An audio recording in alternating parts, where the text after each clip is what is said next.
Best playground!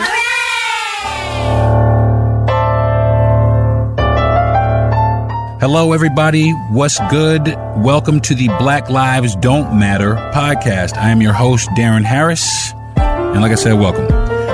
Well, now that I have your attention, I know a lot of you are like, who is this guy, man? Who is this guy talking about Black Lives Don't Matter?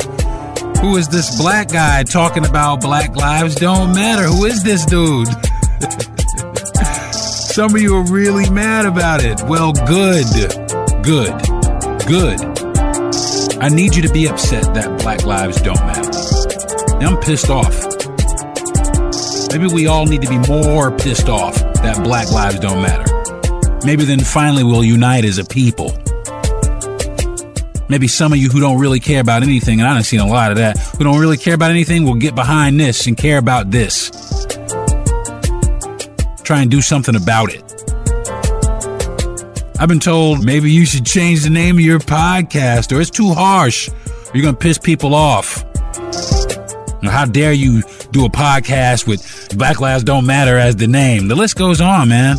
But I'm going to tell you the truth. The reason I chose the title is to actually bring light to all the times that a black life didn't matter. So that maybe we'll get a little more upset, pissed off, try to do something, you know?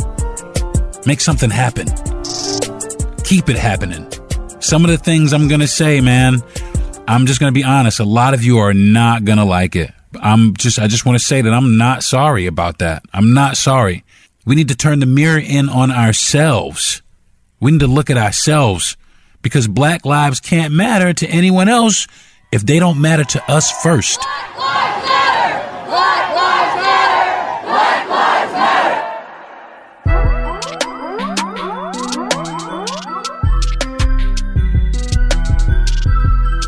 matter! Hey folks, what's up? Welcome back to the Black Lives Don't Matter podcast. I'm your host, Darren Harris. It's real early in the morning. I couldn't sleep, so I decided to get up and come talk to you folks for a little while. I couldn't sleep because I got some heavy things on my mind. Well, that's what this podcast is about heavy things. The judicial system in this country really holds no regard for black life. I mean, that's obvious. That's really obvious, but it was really obvious over this past week. I'm not sure if anybody is familiar with the name Kathleen Casillo. Okay? Kathleen Casillo. Kathleen Casillo was the woman who plowed into the Black Lives Don't Matter protesters, the peaceful protesters that she plowed into. Kathleen Casillo, that's her name. Well, not today, but the week that just passed, she finally got her punishment for driving into those people at the protest. I mean, she drove into those people and hit some of them so hard that they flew across the street. They were hurled across the street. Now, I've been hit by a car. I've been hit by a couple of cars, as a matter of fact. That shit hurts. Badly. It hurts. It really does. And I didn't even get hurled across the street. The car that hit me really wasn't going that fast. But it still managed to bruise both my ankles severely, so I could not walk for a while. It took me out of commission for a little while. Being hit by a car is a serious, serious thing, folks. It's serious. It's serious. So, she got her punishment handed down this past week, and See, this is why this podcast exists. This is why I do this. So that everybody is informed about what's going on here. What's really going on in our country. I mean, we protest a lot, but it just seems like things are getting worse and worse and worse. She received her punishment for plowing into the peaceful protesters, the peaceful Black Lives Don't Matter protesters, peacefully protesting. Get this, she received 5 hours of community service. 5 hours of community service. That's all she got. This lady is my age, 53 years old. If it were me and I plowed into some people, I'd be in jail right now. I'd be awaiting trial right now for attempted murder. But instead, she got a misdemeanor charge of reckless endangerment. Reckless endangerment. Reckless endangerment.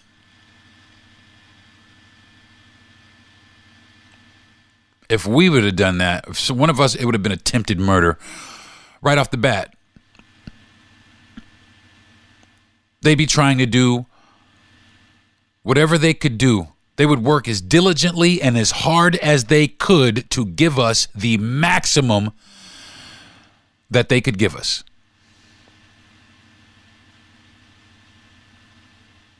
This one plowed into innocent people. Some people had their backs turned. And she hit the gas.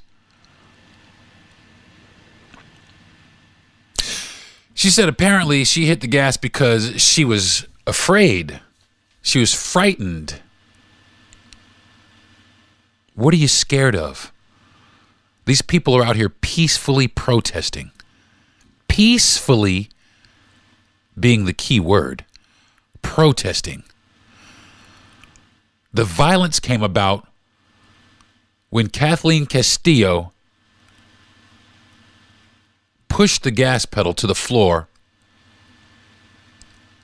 and ran into a bunch of innocent black people.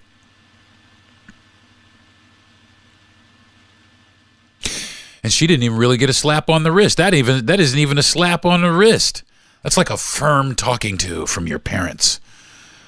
Not even firm. Not even a firm talking to. First of all, let's put this into perspective. What she did, she could have faced 7 years in jail for what she did. 7 years for this. She could have got 7 years in jail for what she did. But instead, the prosecutor, after rejecting some deals, finally accepted the one that only had 5 hours of community service. Let me put this into perspective for you folks.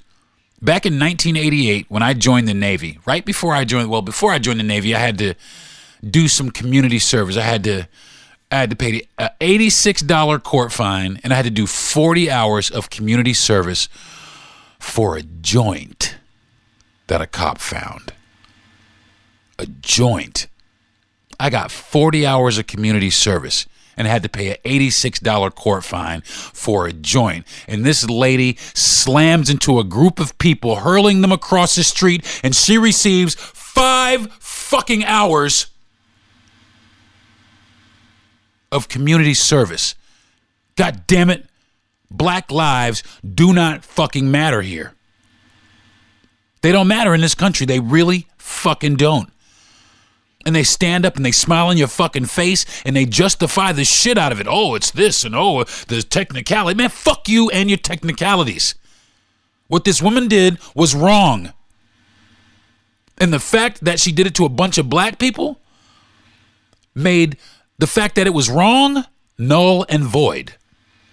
Oh, it's all right. It's okay. It's just some black people. It's all right. And that's exactly what the fuck happened. That's a shame, man. That's a shame, folks. We need to start doing something. And I'm not talking about anything violent. I'm not talking about that. Now, this is going to take a long time to do, but we have to stay the course. We have to do this. Black brothers and sisters, or if you listening to me, if you feel me, and if you with me, we have to do more. We got to do more. The first thing we have to do is we have to get our educations. We got to get an education so that we can effectively fight these people. We need more judges. We need more policemen. We need more doctors and medical examiners. We need more black politicians. We need more, y'all. We need more. We need you, black brothers and sisters. We need y'all, man. We need y'all. I can't do this alone. I'm trying as hard as I can. My podcast only reaches so many people. Sometimes I don't know how many people listen. Sometimes it's a couple. Sometimes it's a bunch. But I'm trying to reach as many people as I can to get this out so that we can start figuring out how to fight this. We just march and we march and march and we march and march and we march and we march and march and nothing. Nothing. We're just walking the fuck around. We're just walking around in the fucking heat because nobody really is paying attention to us except us. They might put us on the news for a couple minutes, but nobody's at home going, wow, you know, that Black Lives Matter protest really sparked something in me. I'm going to go down and volunteer. I'm going to go and donate something to the cause. Fuck no. You think they're doing that? Shit, no. You think we're doing that? Shit, no. We're too busy wrapped up in our own shit. How do you say it, black folks? You can't see the forest for the trees? Well, damn, man, we're looking at every single tree. And we're missing the forest. We're missing everything. We're missing the point. This has been done to us, okay? But we can't sit here in it. Okay, it's been done to us. What do? Sit here? No, we get up, dust it the fuck off, and we come back strong because that's how we do it. Or that's how we say we do it. We need to have some action, folks. We need plans of action. We need more people to start standing up. And if anybody who is not a person of color who is listening to this podcast and you feeling this podcast, then it's your duty too to get up and say something.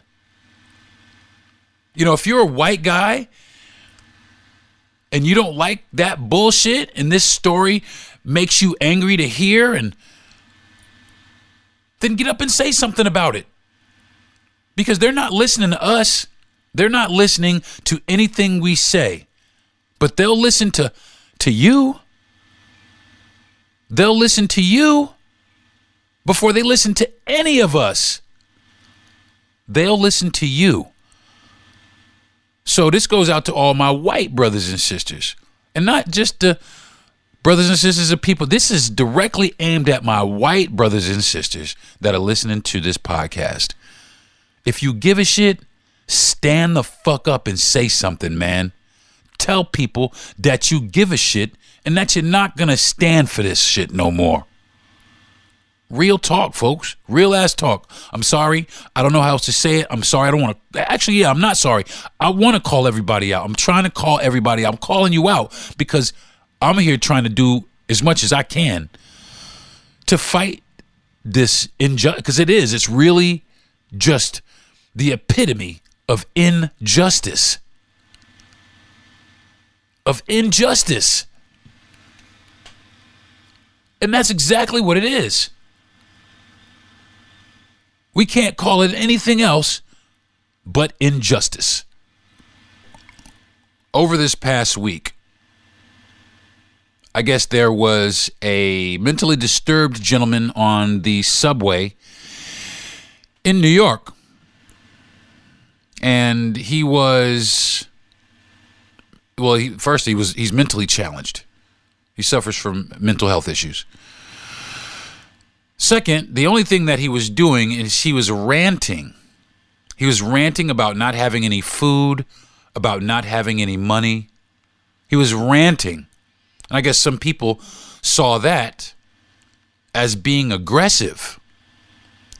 One guy thought it was so aggressive that he grabbed him from behind and put him in a chokehold and choked him to death.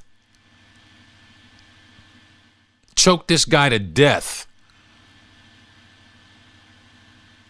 We got a white guy choking this black guy to death on the subway train in front of all those people. He choked that guy to death. And you know what happened? Nothing. Not one thing. He's not even been charged. He hasn't even been charged. Some people are looking at him like he's a fucking hero. The man's name who died was Jordan Neely. My heart goes out to his family. My prayers go out for him. The medical examiner said that he died from compression of the neck and ruled it a homicide.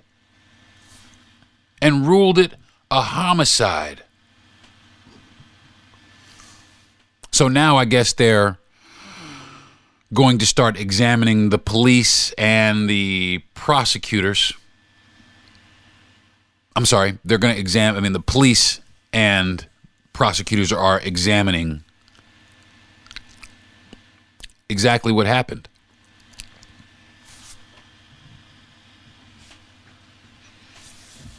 We already know what happened. Somebody choked somebody to death on the subway.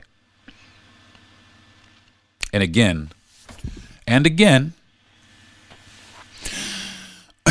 if it were a white man walking through the subway, screaming and yelling about being hungry and not having any place to go and being down on his luck, and a black man jumped up and choked him out, the first thing that would have happened is that man would have been put in cuffs. That black man would have been put in cuffs first. And I'm almost certain that he would have been charged with murder. But apparently the man who choked him was an ex-Marine, so everybody's looking at him like he's some sort of hero. 'Cause you choked a dude to death. The bottom line is this. You didn't have to choke the guy to death. I saw the video, and there were a few other guys in the video helping you or trying to. The three of you could have maybe restrained this guy instead of choking him. Or maybe not even restraining him. How about somebody just acknowledging him, taking him seriously, understanding his plight, realizing what's going on?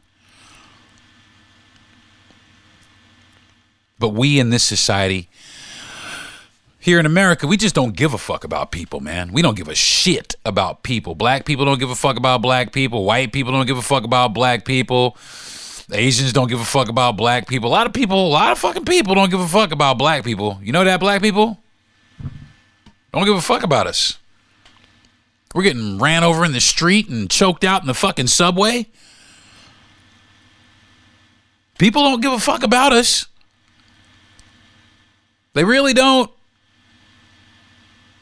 This shit is happening all over the fucking country still. Make it make sense. Make this shit make sense. 5 hours of community service for fucking plowing into a bunch of people at a peaceful protest. 5 hours. Make that shit make sense. Because it fucking doesn't. It doesn't equal up. It just doesn't. Me plus my car plowing into a bunch of people, me, equals jail. That's it. They're going to try to give me the whole 7 years.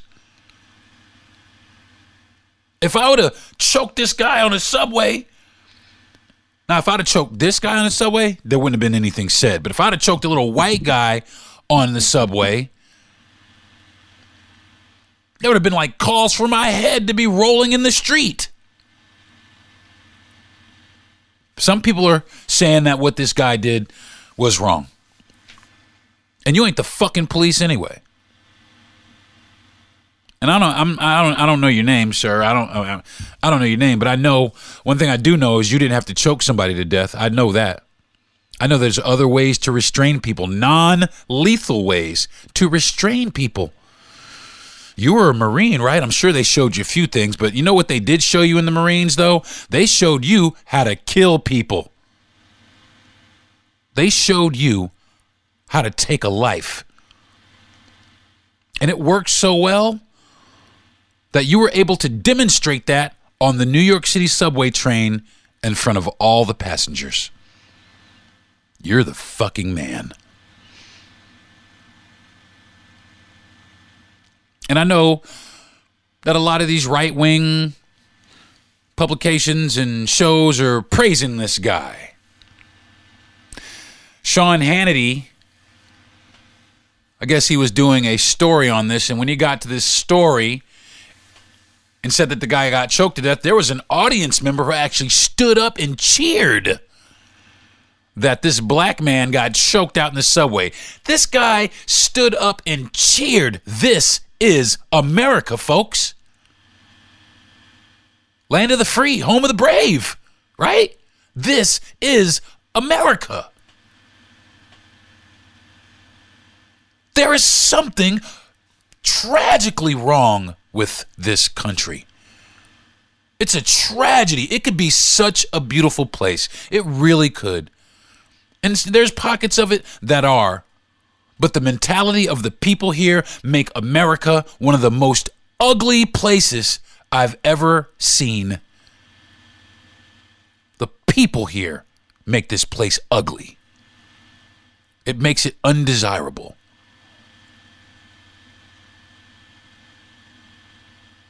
It's disgraceful is what it is. It is disgraceful is what it is. It is, let's say it together, folks, disgraceful that this is our society here.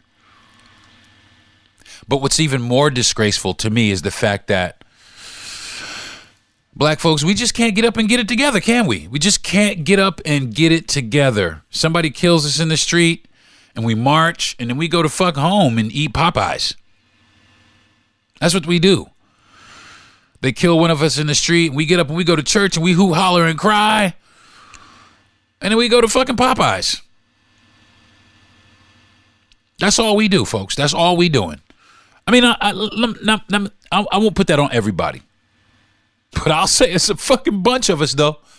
It's a whole lot of us. I mean, there are some people out here like me who genuinely care, who want to try to make a difference, who want to get a message out. There are some people like that out here. But it's so sad because I look and I sit here and I look at the youth, at the black youth in the neighborhood where I am, especially in this neighborhood where I am. I sit and look at the black youth and I say to myself, they're so lost. They're so brainwashed. They're just brainwashed. They're brainwashed to forget about their responsibility to their people. We all have a responsibility, black folks. Just like white folks, they got responsibility. We got responsibility too. We have responsibility to uplift each other. But I think it was Louis Farrakhan that said every weekend we sending each other to the morgue. On top of them sending us to the morgue. I mean, is that it, folks? We just trying to eradicate ourselves? Let me know, let me know. I mean, I obviously have missed something because they killing us and we killing us. So I just want to know, are we trying to kill ourselves off?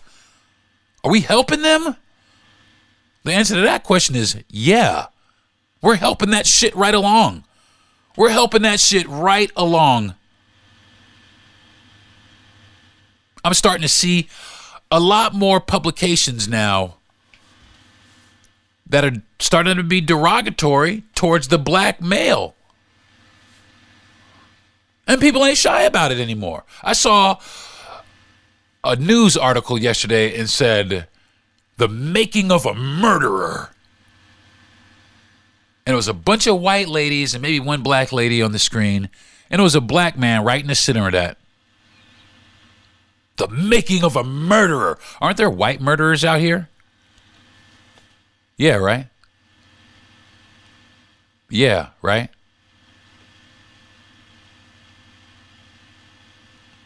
But they criminalize us. They do it on purpose. And I've said this before. They make the black man less viable in the black household. So black women don't think that they need a man or don't think that they need black men. And that's becoming an epidemic. There's so many people that don't care about family. We don't care about family. We have, our women have been convinced that they can get it and do it on their own, that they don't need us, and that the best viable option for your growth and your protection, black ladies, is a white man. That's being pushed to us now. That's being pushed out to us now. Look at the commercials. I've said this last episode also. Look at the commercials. There's a lot of commercials where you see white head of household, black woman, white head of household, Asian woman, white head of household, Latin woman, Indian woman, white guy, and every other race of woman, white male, and every other race of woman. Now, every now and then you'll see a black man in a commercial, biracial relationship in a commercial, but that shit is very few and far between, and they do not promote it nearly as much or as rigorously as they promote these other products that have this dichotomy or this setup. They push the shit out of it. We have to start waking up, black folks, and realizing that. We have to start pulling ourselves together. We have to pull ourselves up by our bootstraps and realize that ain't nobody going to solve this for us. You think that the powers that be are working on a solution to curtail racism in this country? No, they're not working on that shit. They don't care about it. Because if there were, there'd be a bunch of shit in place to help that along, but they don't do it. Or it doesn't pass.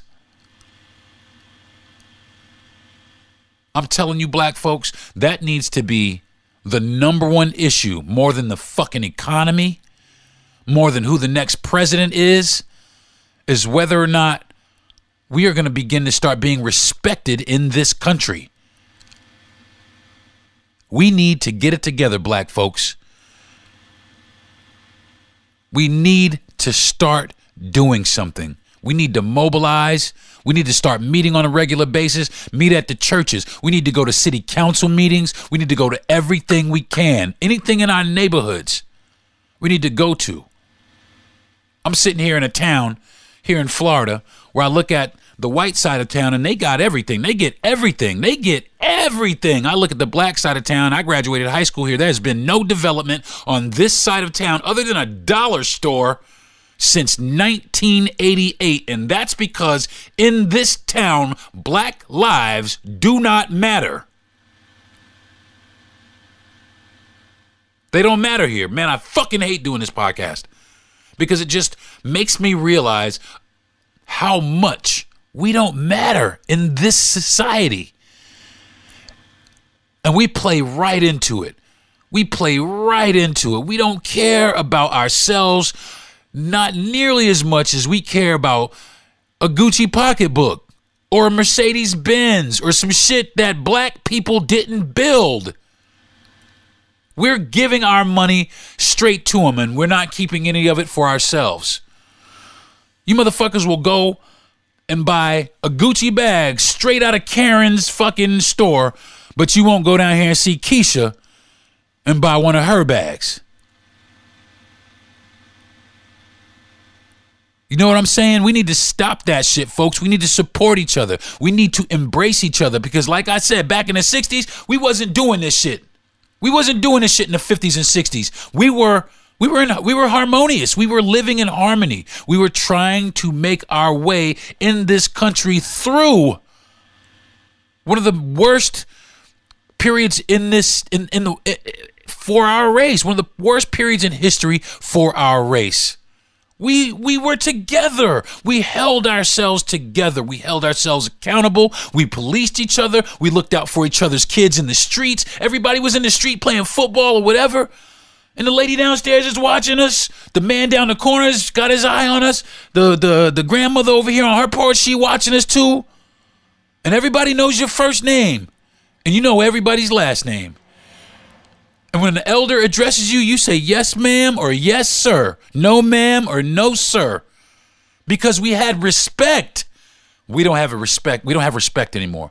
We don't have respect for ourselves anymore. And it's evident because we just don't do anything about this.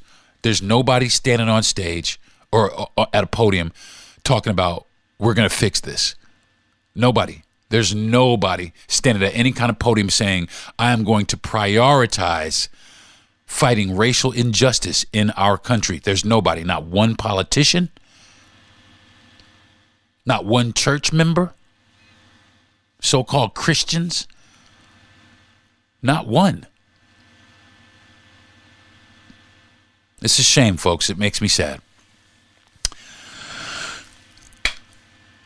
It makes me really sad, but I got to keep doing this, even though I hate this podcast. I hate doing it. I really hate doing it because it's just so filled with tragedy. It's just so filled with injustice.